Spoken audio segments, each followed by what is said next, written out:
बिस्मिल्लाहिर्रहमानिर्रहीम। लंबी कतार की कुफत से बचना है तो क्रेडिट लेने वालों को छोड़कर काम करने वालों की कतार में आ जाएं। यहाँ बहुत कम लोग खड़े होते हैं। खैर की रोशनी दूसरों तक पहुँचाने के दो ही जरिए हैं, या तो सूरज बनकर चमकिए या फिर चांद की तरह सूरज की रोशनी दूसरों तक पहुँचाइए।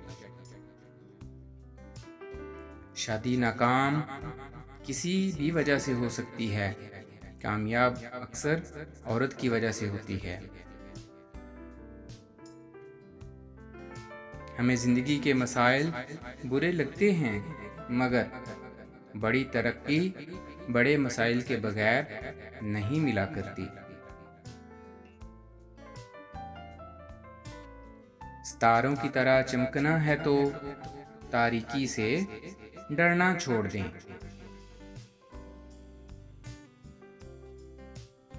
एक मुतासब शख्स आलम बन सकता है, मगर एक सच्चे आलम का मुतासब होना बहुत मुश्किल है।